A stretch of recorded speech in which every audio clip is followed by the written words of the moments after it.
Welcome back to Everyday Tech Explained, where we try to make sense of all this crazy tech we deal with every day.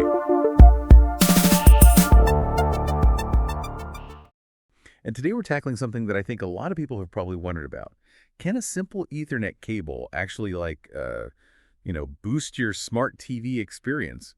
It seems a little old school in our wireless world, right? It does, but there's a bit more to the story than you might think at first glance. For sure. And to help us dive into this, we're going to be looking at an article from PocketLint. It's called "Using This Port Will Upgrade Your Smart TV for Free." Pretty catchy title. And we've also got some comments from readers who chimed in with their own experiences. So we'll be getting into those as well. And hey, if you find this deep dive helpful, do us a favor and hit that like button and subscribe to the channel while you're at it. Okay, so the article's main point is that using an Ethernet cable instead of Wi-Fi can really improve your streaming quality. Is there truth to that, or is this just kind of a tech myth? Oh, there's definitely some truth to it. To see why, let's think about what we're asking of our smart TVs nowadays. We're streaming 4K movies, we're downloading huge game updates, some people are even using them for cloud gaming, and all of that needs a really fast and stable internet connection to work properly. That's true. You need all the bandwidth you can get for that kind of stuff. So that where Ethernet comes in? Exactly. Ethernet cables give you a direct physical connection to your router, and that basically translates into two big advantages: reliability and speed. Okay, I'm all about a strong Wi-Fi signal. Yeah. But how much more reliable is an actual cable? Well, imagine Wi-Fi as like a highway with a bunch of lanes, and all sorts of traffic is competing for space on those lanes. You've got walls, furniture, even your neighbor's Wi-Fi signals can cause interference. All that can lead to slowdowns and those dreaded buffering pauses. Ethernet, on the other hand, it's like having your own dedicated express lane just for your TV's data.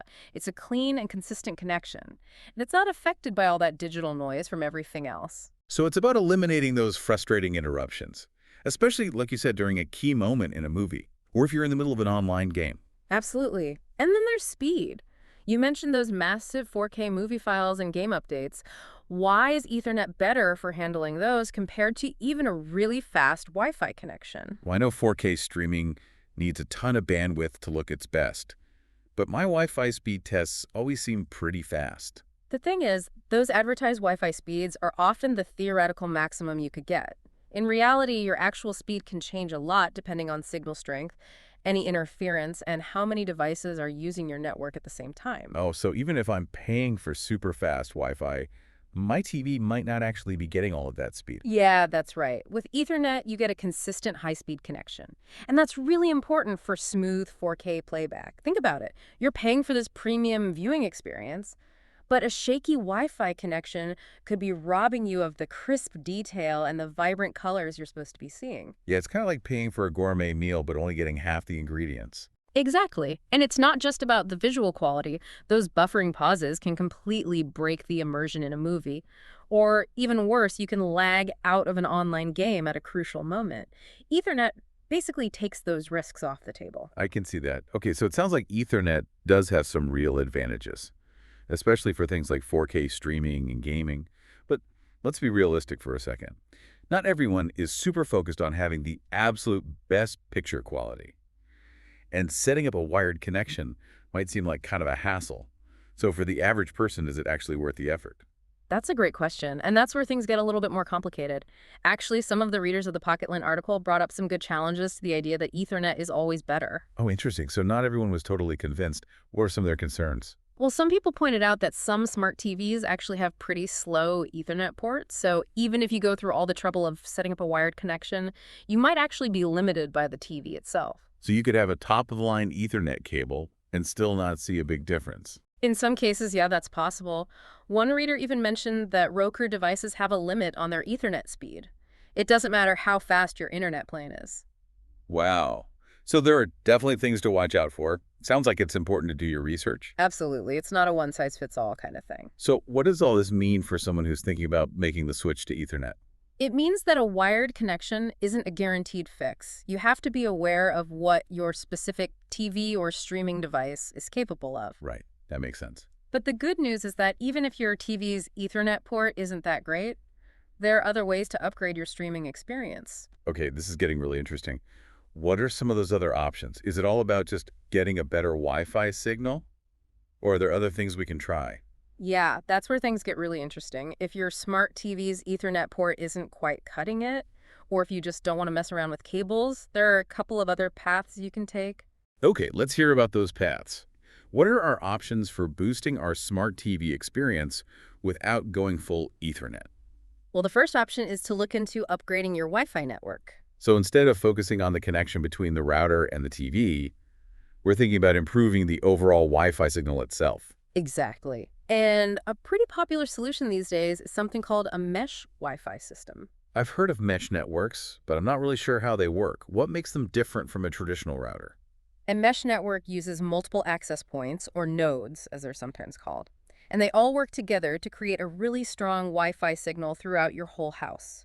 This helps eliminate those dead zones you sometimes get with a single router, especially in larger homes or homes with multiple floors. So it's like having multiple points all broadcasting a strong signal, instead of just one router trying to reach every corner of the house. Yeah, that's the idea. These nodes actually communicate with each other, and they intelligently route your data to the strongest signal. That helps to ensure a smoother and more consistent connection for all your devices. That sounds impressive. But it also sounds a bit more complicated to set up than a single router. Is it something the average person can handle, or do you need to be a tech wizard? Luckily, mesh Wi-Fi systems have become really user-friendly. Most of them come with easy-to-use apps that walk you through the setup step by step. Oh, so even someone who's not super tech savvy can create their own mesh network at home. Absolutely. And a lot of mesh systems offer extra features too, things like parental controls and guest networks. They can really enhance your overall network experience. Okay, so mesh networks sound like a solid option for improving Wi-Fi coverage and stability. What about that second path we talked about? What if Ethernet or a mesh network just aren't the right fit for me? Well, the other option is to invest in a separate streaming device, one that has a high-quality Ethernet port. So we're talking about devices like the Google TV or Apple TV. Exactly. Those kinds of streaming devices are designed specifically for streaming content. They often have much more powerful processors, and they usually have better networking capabilities than a lot of smart TVs. So it's like bypassing the limitations of the TV's built-in software and hardware and creating a dedicated streaming powerhouse. That's a great way to put it. These devices often come with their own app stores. Some have voice control features and even gaming capabilities, so you might even get some bonus functionality beyond just better streaming. I can see how that would be appealing. You get a faster, more reliable streaming experience, Yeah. potentially some cool new features, and you don't have to worry about running Ethernet cables all over your living room. Precisely. Plus, a lot of these streaming devices are pretty affordable, so they can be a really cost-effective way to upgrade your smart TV experience without spending a ton of money. That makes sense. So we've got mesh networks for improving Wi-Fi coverage throughout the house and dedicated streaming devices for those who want a simple plug-and-play solution with a good Ethernet port. Are there any other options we should know about? Those are the two main paths, but it is worth mentioning that the best solution for you really depends on your own individual needs and your specific situation. If you have a smaller home and a pretty basic network setup, a single high-quality router placed in a good spot might be all you need. It's a good reminder. Sometimes the simplest solution is the best one. Absolutely. The important thing is to understand the different options available and then choose the one that makes the most sense for your particular setup. All right, so we've explored the benefits of Ethernet. We talked about some potential drawbacks. And we even dove into some other solutions like mesh networks and dedicated streaming devices. Feels like we've covered a lot of ground here. Is there anything else we should think about before we wrap up our deep dive? Yeah, it really seems like we've covered all the bases. The pros and cons of Ethernet, some potential pitfalls, and even those alternative solutions like mesh networks and dedicated streaming devices. So where do we land on this whole debate? Is Ethernet still a thing in 2025? Or are we moving toward a totally wireless future for home entertainment? Well, that's the big question, isn't it? And like most things in tech, there isn't a simple yes or no answer. Ethernet's definitely not going away anytime soon. It still gives you that level of speed and reliability that's hard to beat, especially for people who really want the best streaming quality possible.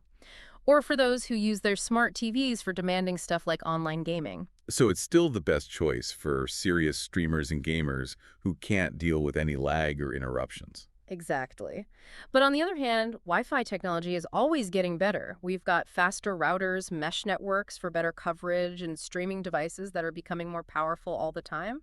So for someone who's pretty happy with their current Wi-Fi and isn't having any major streaming problems, sticking with wireless might be the simplest option. That's right. No need to complicate things if what you're doing is already working for you. But for people who are always dealing with buffering pauses, dropped connections, or who just want that peace of mind knowing they have a rock-solid connection, Ethernet's still a great option. It sounds like the main takeaway here is that there's no one perfect answer for everyone. It depends on your own needs, your comfort level with tech, and what you value most in your viewing experience. I think that's a great way to put it. Do your research, consider your options, and pick the solution that works best for your lifestyle and your budget. And don't forget, technology never stands still. What's the best solution today might not be the best a year or two from now. That's a great point.